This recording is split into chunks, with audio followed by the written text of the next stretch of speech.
This is a story for those who wished that they could truly read between the lines of the book they were reading and see the world of the story through the eyes of the author. For those who wished that they could make nonfiction from fiction. For those who wished that dreams were true. This is a story of a group of wayward friends who came together from the far reaches of two worlds to come together and to help make dreams reality. This is Hazeltown Story. Hello and welcome to Hazeltown Story, episode 28. We are continuing on. We still have more of our temporary secretary arc, especially now that we have more parties involved with the search for this supernatural creature, especially now that we have DPAS and the local government involved with this. If you are not familiar with what's going on with this campaign, I highly suggest that you go at least listen to the start of this arc. If this is your first time listening to the show, at least the start of the arc, if not the start of the series. This might be a little bit confusing. So this was a new session that we started. The one thing that I will go ahead and say about this, since I'd like to give notes that I'm learning as a DM, or just GM in this case, this was one that was actually really good for me, at least in hindsight, or as an after kind of from this. This is basically me learning that need to kind of think about what's going to happen and learn how to improvise in terms of like what did happen, or how to allow your players to kind of be a little bit more free with what there are.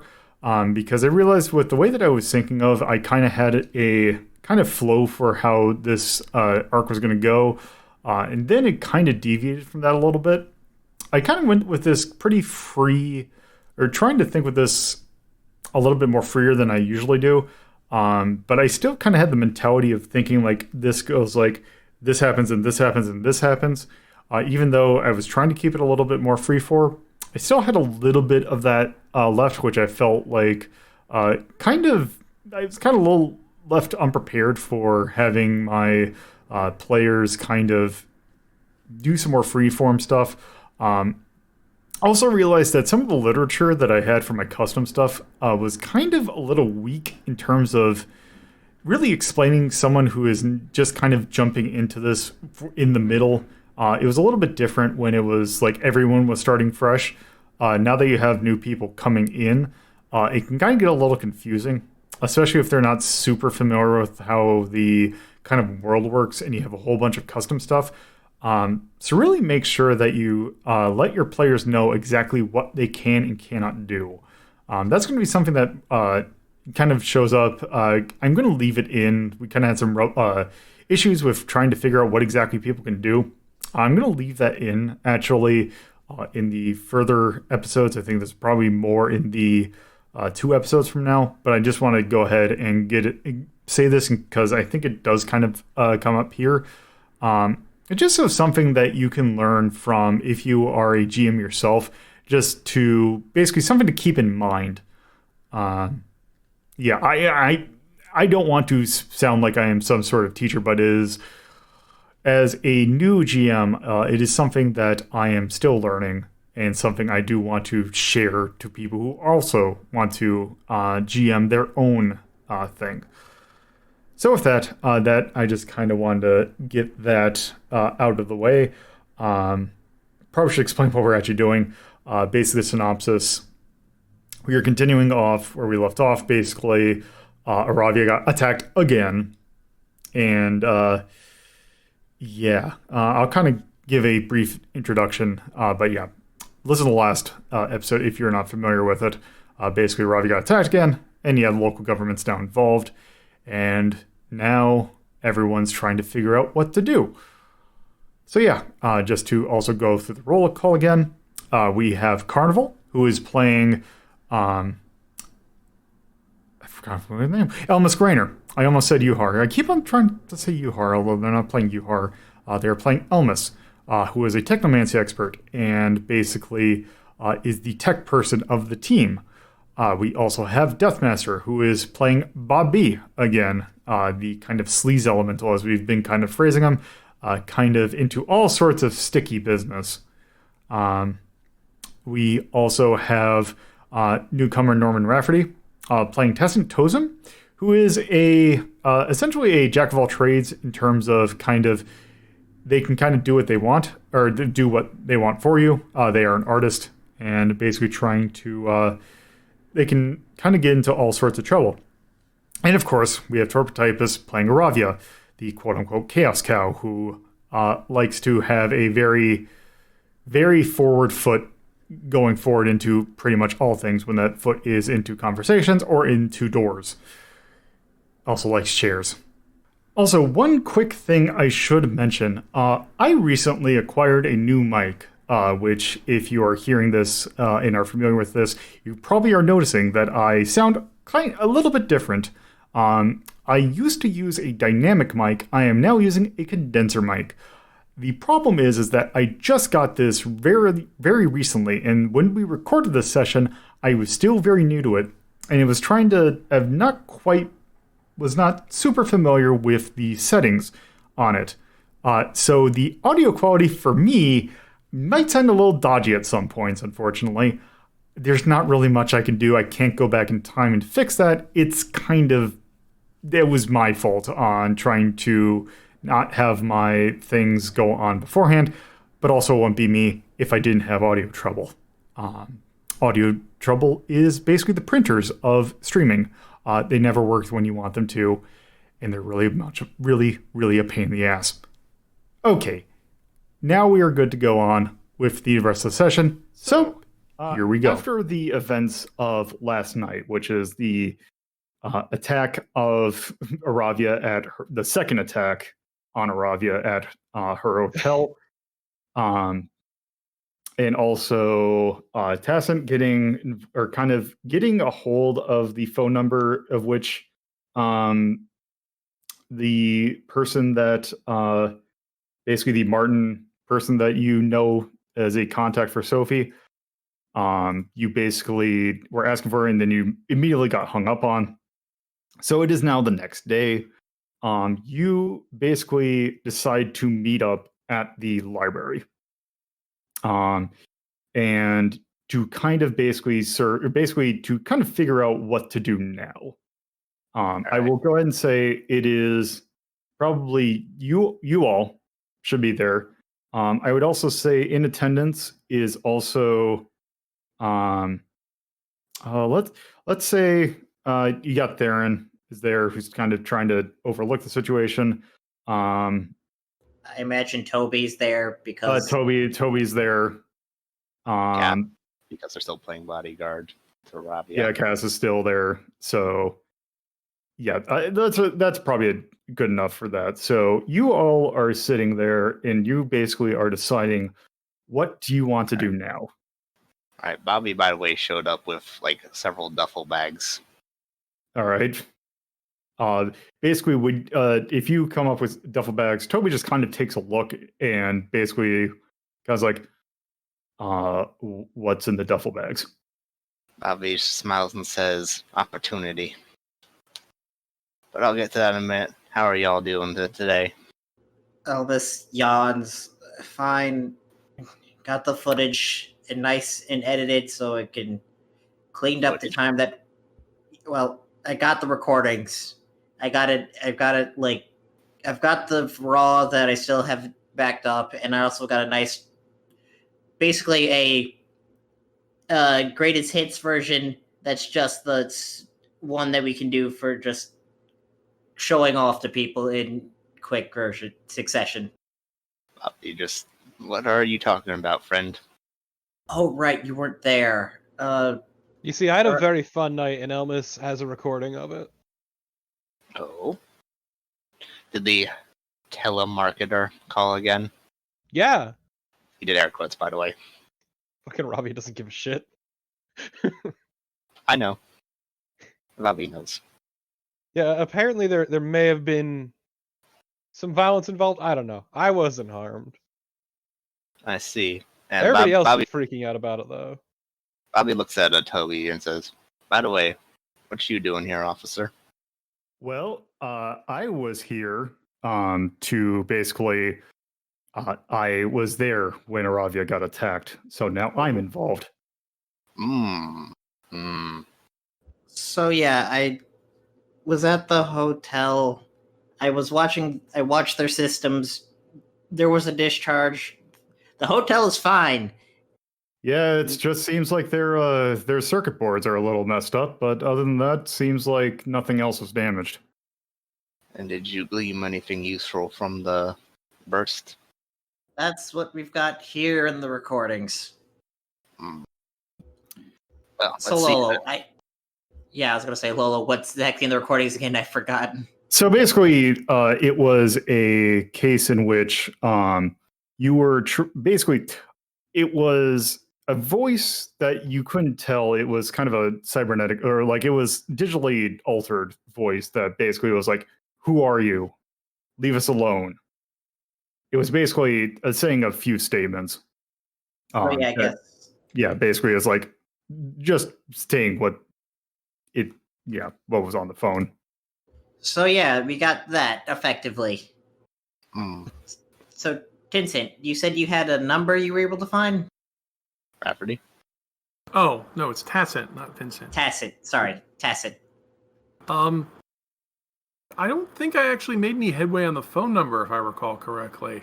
I was trying to, let's see, I think I found a phone number that I thought might be theirs, but there's no way I can trace it to where they live, not with any easy technology that I have.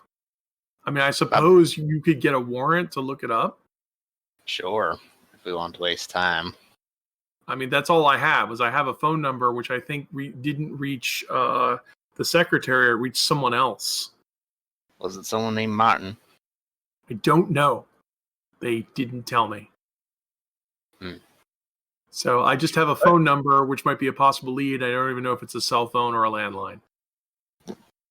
The thing I would say is I do believe the phone number when you got it was attached to the contact Martin Sparrow.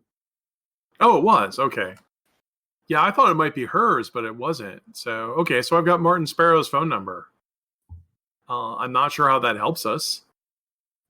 Basically, the thing is that you knew that basically it was in a contact that basically Sophie was keeping in a computer that basically was tied to meeting up with him. Yeah, but I mean, that's not that unusual for people to just meet with other people. We did hack into her computer. I mean, I can tell all of you that's the information that I've got, so we have a connection, but I'm not sure how that helps us. Well, Toby just could be a lead on because that's the only person that we know of that was this person you're looking for was tied to. I'm still questioning why we're even investigating them. I mean, Iravia was attacked. Who attacked Iravia? That's what we want to find out, friend. I mean, I apologize if I'm being too forward, I say, fidgeting and, with my overalls, but it's like this person obviously wants to be left alone and we keep interfering in their life. Unless we're really just causing them more problems just by investigating. They haven't done any crime or done anything terrible to anyone. At that point, Toby lifts a finger and basically says, well, at this point, right now, the only thing that as far as I know, this investigation, at least from what I've been briefed, we have someone who has basically been spooked, and basically we have someone who's been specifically targeting Iravia here, that the only person that we know of that has that number is her. So I'm just going to give it a hunch. I would at least like to speak with this person to see if You mean Martin with the number, or I'm sorry, I was kind of confused what you mean by the number that was. Well, I'm still trying to. From what I understand the events, Iravia confronted her and said, "Who are you really?" and was extremely confrontational about it. And then after that, she's disappeared, didn't show up for work, and may or may not have sent people to go rough up Iravia, even though, Iravia, you're a nice and agreeable sort of person who has no enemies, right? Sure.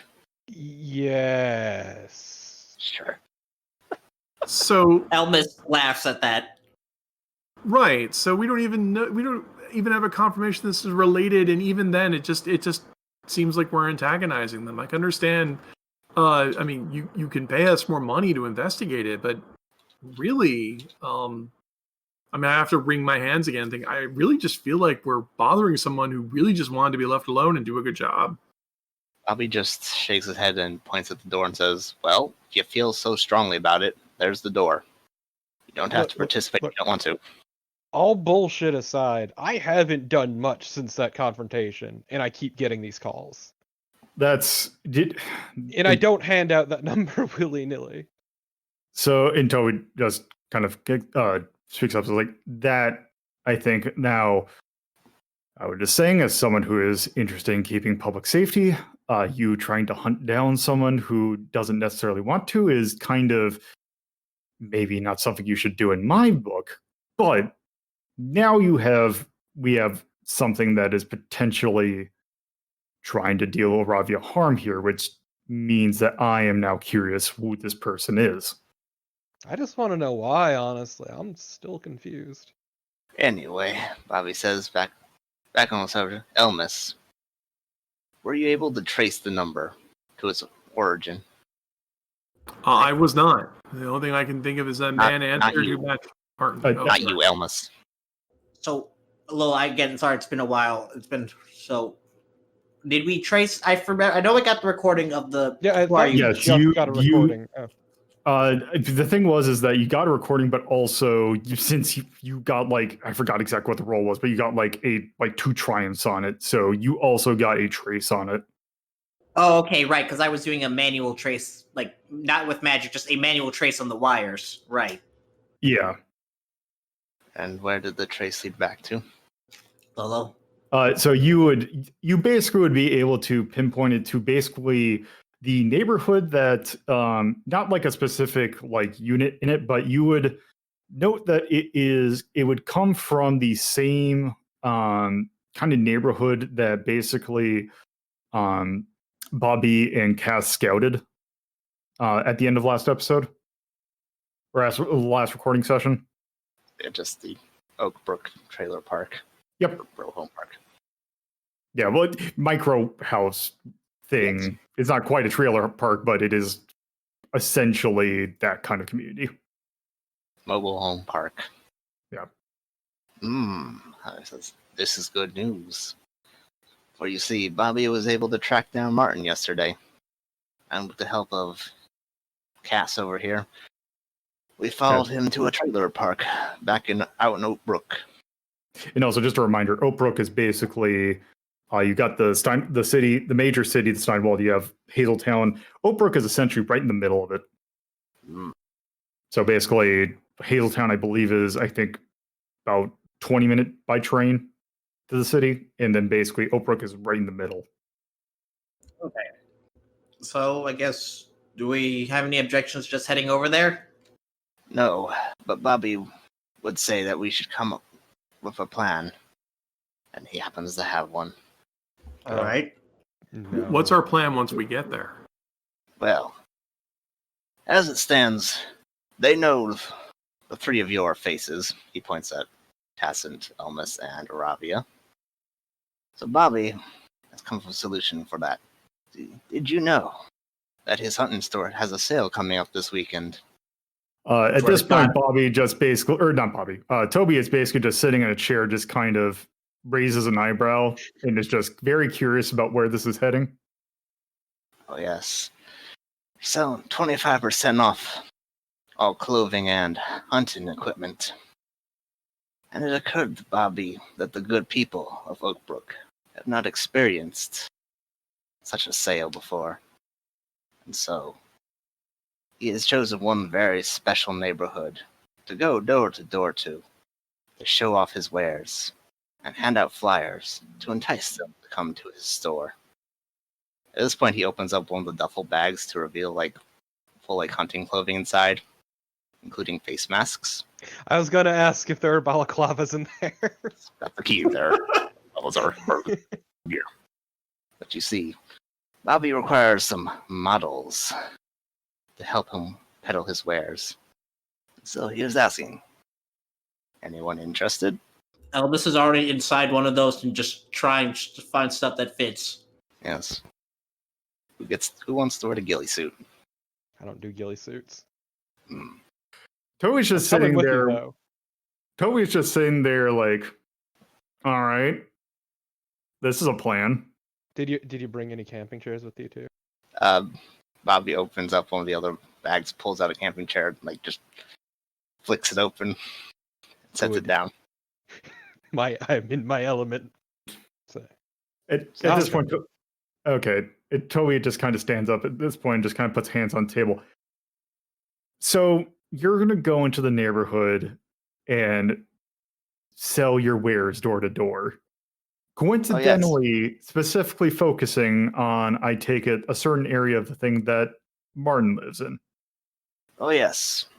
We followed him to the park, though we don't know where he is in the park, so go door to door. And if we get lucky, we'll find him. Maybe Sophie, too, if she's staying at his place. Okay. What do we know about Martin? So from last session, you know that he works at a, and also this might be one thing you do know is that he works at I just had the thing up. He works at a supermarket, that is the White Blossom Market, that is in Oak Brook. Or, I think it was in Oak Brook. It was in Hazeltown. It was in Hazeltown, right? Because there's someone that Tara knows that works there, or that actually owns the place. So we also know he's not susceptible to Bobby's charms. Yes, What's the make and model of his automobile? I have one. He takes a bus. It's public transportation. So where does he live? He's in the park that in Oak Brook. Okay, well, why don't we go to his house? That's what we're doing. That's what I thought. Okay, let's go ahead and do that. Yeah, that's why we're getting the disguises, because the people that we don't get recognized is the thing. That's all we're doing. Oh, well, I've never met Martin. He doesn't know what I look like. Yeah, you're fine. You met Sophie, though, and she may be there. Yo! Yes, that's right. Yeah, so the only one they don't is Bobby and... Well, so Sophie doesn't know Bobby, but Martin does. Yeah, like a guy who bought some food in it, who checked him out at one point. I'm not going to wear a disguise because it's not going to work. Why not? Because I have no deception. You will get a bonus to it. It's fine as long as you don't talk. Yeah, as long as you... Yeah, because mechanically, you will get bonuses to... Just sit there and look pretty. Yeah. Sit there and look pretty. Well, that is a disguise, because I'm not pretty. Yes, models. Yeah, that's what the balaclava was for. Molotov? Balaclava. Yeah, the ski mask. Balaclava, yeah. No, I'll just change into a different outfit. Why? So I look different. You just said the disguise. Yeah, the different hunting thing. Well, we're gonna look conspicuous when we're wearing ghillie suits. Yeah, but you're trying to sell it. It's what we're selling. You're a living model, essentially. I'm going to thank you for the offer. I'll find my own disguise. You do you. It's fine. Yeah, I'm not working for free. Just who said anything about working for free? How much does it pay? Bobby pulls out a rifle and says, "Models get paid after all." Oh well, if I get paid, I'll put on the ghillie suit. Here, I'll even take the arrow and weave it around for you. That I have skill in. Excellent. So proud of you. You sell out. I'd like you to say, like, oh, sellouts, aren't we following a woman for money? Yes. Okay, Yes. so yes, and in my case, it's more than that. Yes. I have no Aravia's shame. Aravia's working for Bobby, who she does not like. All right, so we get dressed up and we go there. I'm not sure how we get there. I guess we take the bus. That'd be funny. God, that We would be just take funny. a car. I mean, I'm pretty sure Bobby has transportation, but also Owns a car. Okay, I do enjoy the image though of fucking Bobby driving a VW bus and everyone unfolding out of it in ghillie suits and hunting gear. I would like to point out you do have access to someone who does drive a VW bus. Because Radia does. Oh god, that's right, she does. Also, Cass has like a utility van. I also do like the idea of Iravia driving down the road on her bike in a fucking ghillie suit. I'm pretty sure that would be illegal. It would be highly illegal. They wouldn't be able to see her. All right. Okay, so this is not like anyone saying it. When do you want to go ahead and try this plan? I mean, what why time not? What time had he gotten home during the last session? It was like around 3 p.m. or so. That Martin got home? Yeah. Like around 5, 6. All right. Aim for around then. Sure. And I'd argue maybe start like an hour or two before, just so it looks less suspicious. Yeah. Well, yeah, we got the canvas the whole neighborhood. And just conveniently. Yeah, no, let's do that. All right, so basically you all discuss this, and basically Toby's basically like, what I'm going to do is I am going to, if I were doing it, I was just going to go and knock on their door and see if they were there. But that could potentially spook them. And I don't know which would spook them more. Oh no, we should do both. We'll go ahead and case the place out and find any exits in case they spook. And then you go knock on the door, and we'll be the backup undercover officers to try and follow or intercept them. I was going to do that anyway. Also, I am not going to let you do this alone. So Rent-A-Cop, to be fair, we're just there to talk. We don't plan on menacing anyone, Iravia says, waving around the foldable chair.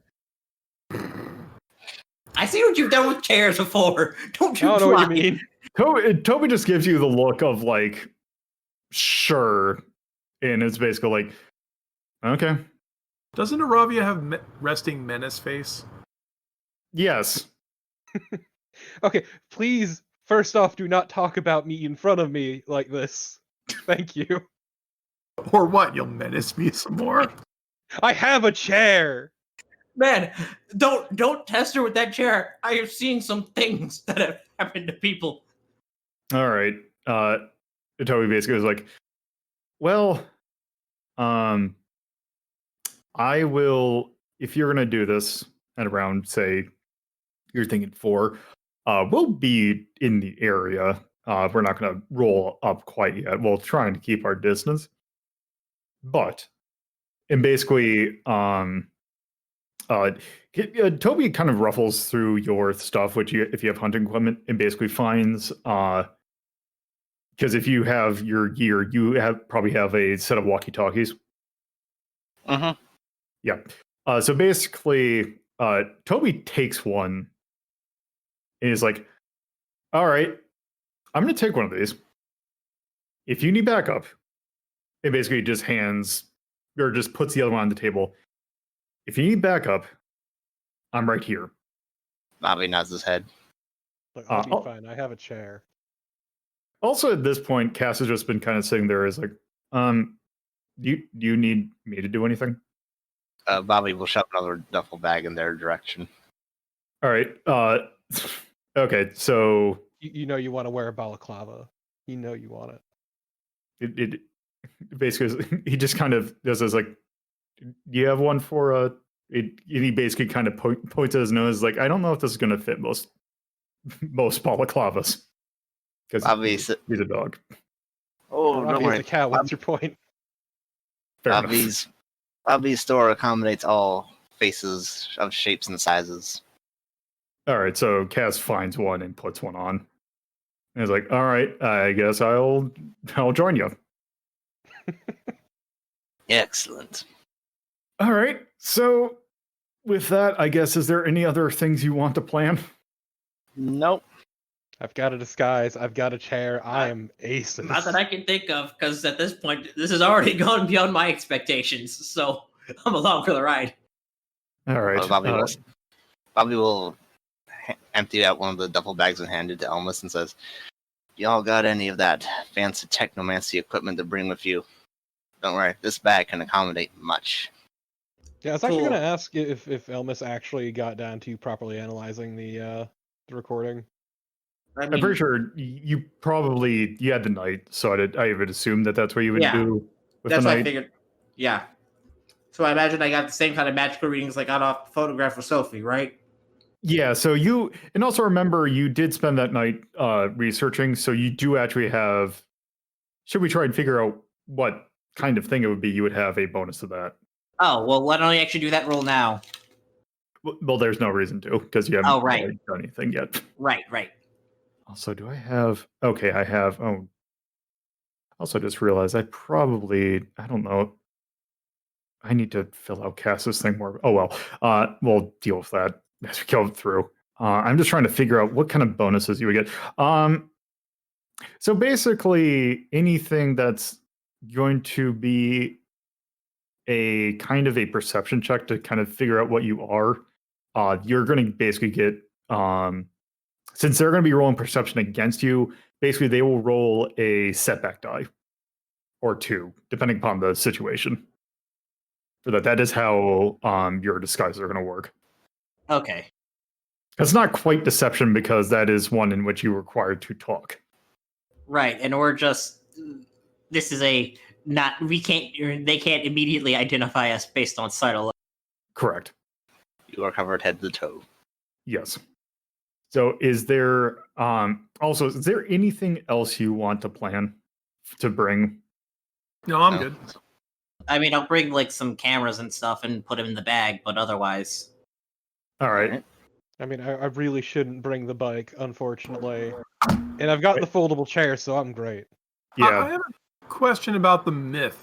So apparently there's a myth that there are ghosts in the woods that kill people. Is that correct? That was the story. Something like that. How did the ghosts kill people? Did they lure them into the woods and then into the swamp so they drown?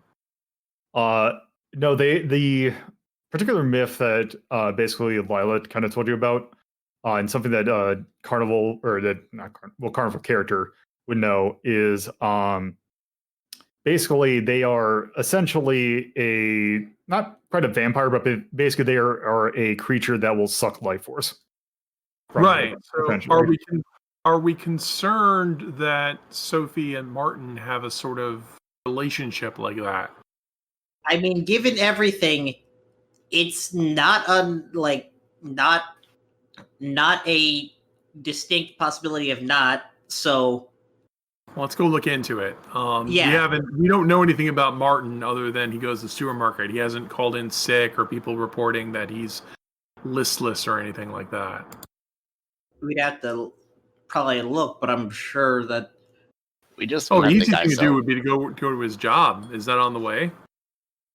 Well, you are at the library, so it would be like 5 minutes to go to the White Blossom Market. Oh, I've got something even better. I'm going to go ahead and call the White Blossom Market and tell them that I work for New Life temporary agencies, and we're calling to check up on Martin, who left a resume with us. So would you say he's a good worker? Are you? Yeah, I'll try that. It'll take me 5 minutes. I can even do it while we're going there because I can do it on my cell phone. Yeah, that works. Sure. Did cell phones exist in the 70s? So it is in. Tell me about Tacent's mighty brick. With the technology kind of weird shifting of how technologically advanced this society is compared to like where it would be in like here. Yes, a cell phone like device does exist. Yeah. Okay. Well, I It can might do even break. It is very brick-like, though. I mean, I'll just call and I'll ask those kinds of questions. Always timely, punctual, that sort of thing. Sorry if I'm colored by 2020, where they fire people for showing up 5 minutes too late or whatever. Yep. Ha ha ha! I wouldn't know what that's like. Anyway, I mean, just to get some information, like if they say Yeah. well, lately he's not been that great. They might not even say anything, but this will just take me a few minutes. Yeah. uh-huh. What skill would you want me to roll for that? Okay. If we're gonna do that, that is a good question. I mean, there's charm and there's deception are the two ones I would think of immediately. There's also negotiation because I want them to give me some information. It's based on what? Okay, so you are trying to call this place for just information. So if you're just trying to, at this point, just call them and ask them a question. No, I'm Since calling you're and saying they list. I want to talk to his boss because they were listed as a reference. Because when you leave your resume, you leave references. I will just go. So how about this? What I'm going to do is basically you call them, and basically I will basically act as the person on the phone. You actually want to RP this out? I thought this could just be a quick skill roll. Because the problem is I don't know what skill roll because it needs to. I need a little bit more information than that. Well, I'm trying to get some information out of someone else, but I'm doing under false pretenses. That's why I'm saying that could be either deception, which is false pretenses, or it could be negotiation. Okay, in that sense, okay, yeah. How about for this initial thing to call them and try and get to like their boss? Roll a. I'm going to say roll, since you're just basically talking to like someone like a cashier or someone at the place, roll an easy deception check.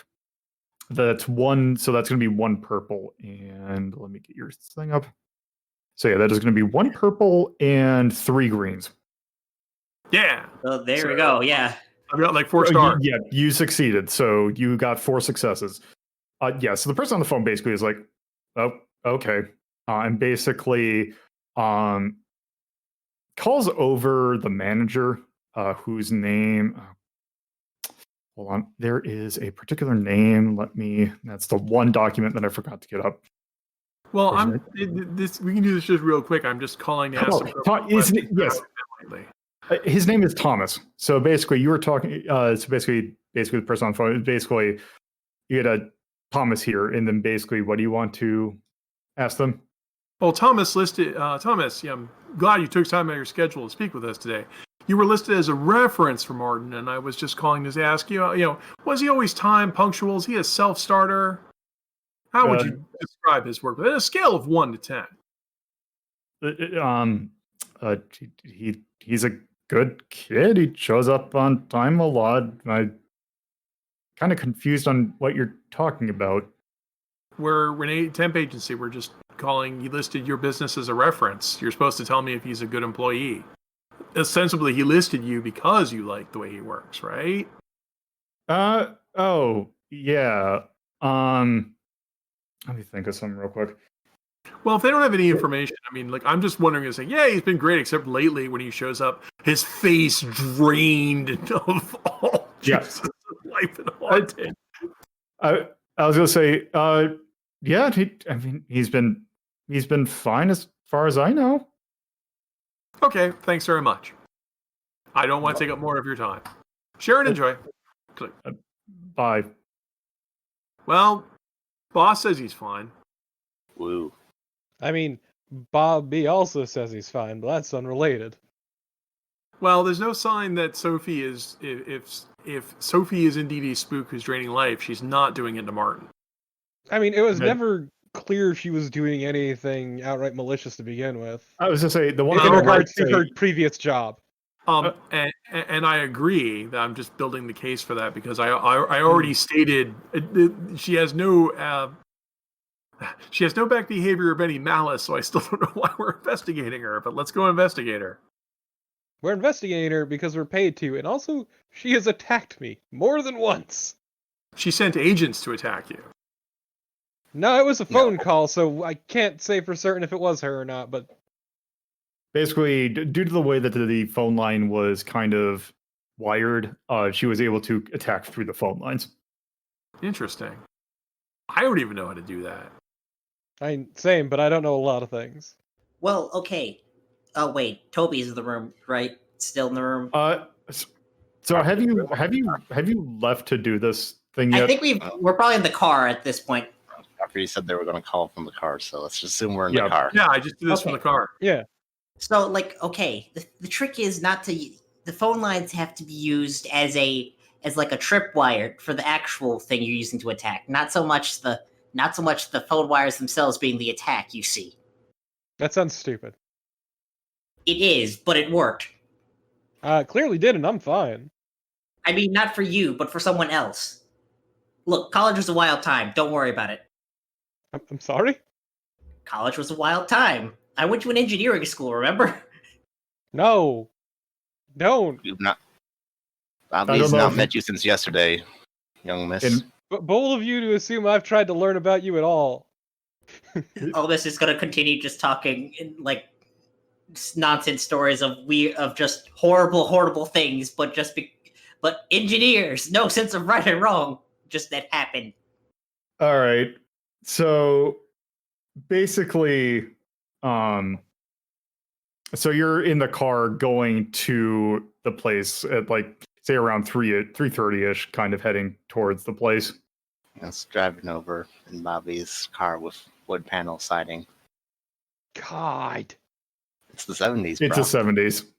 I know, but I still hate it. Yeah. Okay, so you all drive there, and basically, I say the word basically a lot. Also, I'm starting to realize. Anyway, I'm glad you just noticed. Yeah. It's so you all get there. You kind of find that there is a parking lot relatively close by, which it's just basically it's free parking essentially. Hell yeah. So you all get there. So the 5 of you, essentially, you have basically the 4 of you, and also Cass is with you. Yes. So you all get out of the car and basically get the equipment. And basically, you are all just standing there trying to figure out, okay, what are you doing now? Go door to door. Yeah, that sounds like the plan. Just go door to door. All right. So this kind of neighborhood is essentially you trying to think of a way to kind of picture it in your head. It's basically almost a like have you ever seen one of those like suburbs which basically have like it's like the same house just like repeated like 50 times down a street? Just a bunch of fucking prefabs. Yeah, basically it is a bunch of square ass houses that are cheap houses like a Levittown. Kind of, it's not like they're rickety or like kind of poorly kept up. They're fine, but it's just for people who want to live in like a minimalist, who basically don't need a whole lot of space. Basically, they need a place. They basically need a few rooms and like a bed. Basically, as a kind of thing to basically a way to kind of condense people living together, but like like those little like 1-story houses you see, box houses. Yeah.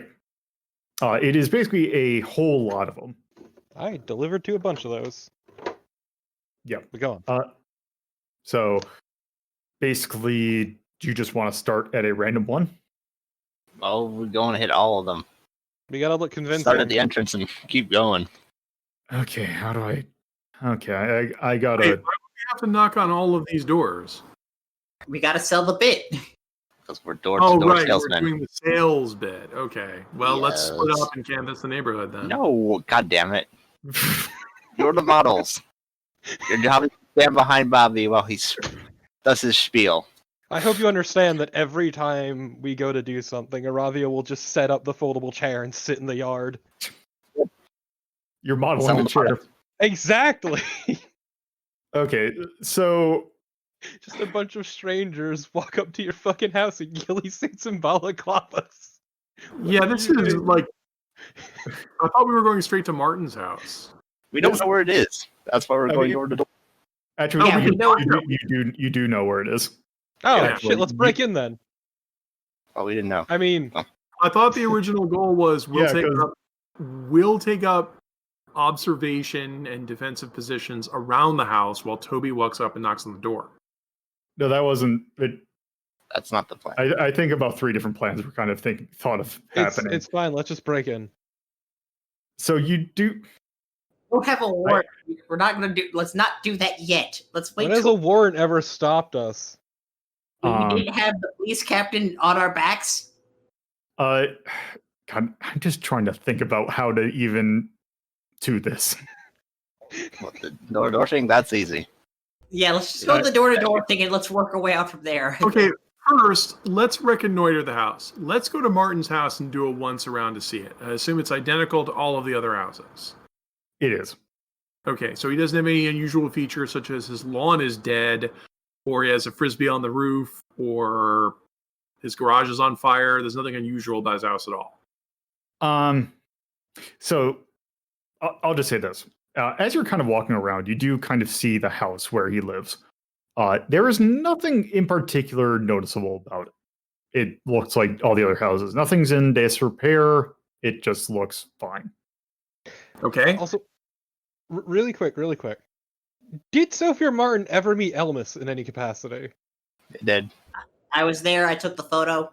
That's right. Yep. He obviously took the photo. So unless Sophie's stupid, she probably put 2 and 2 together. Yeah. Okay. I was just curious. Same reason why Tacent's wearing disguise too, because he was also there, being kind of obvious. So you do actually have a person there that has seen neither of them, and that is Cass. And that is Cass. Cass was even in a completely different room during the phone call. Yeah. Yep. Yeah, so we could probably just send him over in the ghillie suit and stake the place out. Well, where does bush come from on my lawn? Exactly. I don't know if I don't think the ghillie suit would be a good idea, but he can. But it's funny. He can stake out the place. I mean, that sounds good to me. Actually, how about just for funsies? Problem is that there's so many different roles that I could do with this.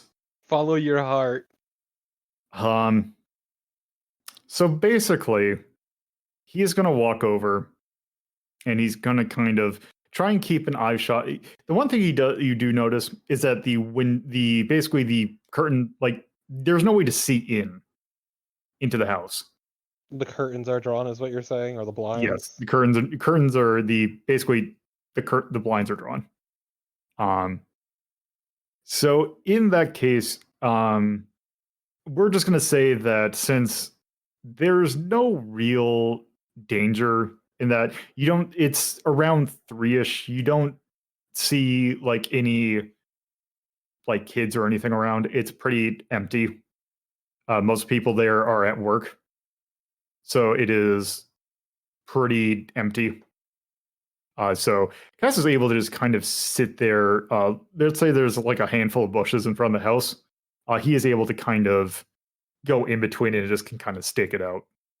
Become as bush. Yep.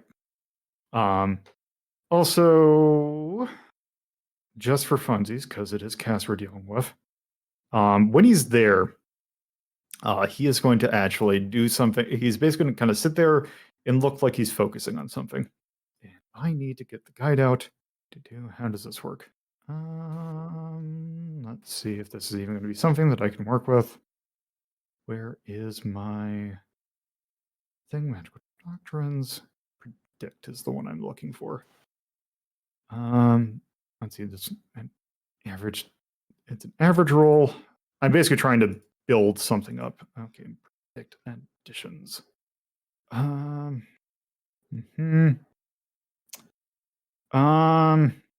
me just check to see how this works. Okay, so Cass is going to do this. Where is Cry. my... Now we're going to do...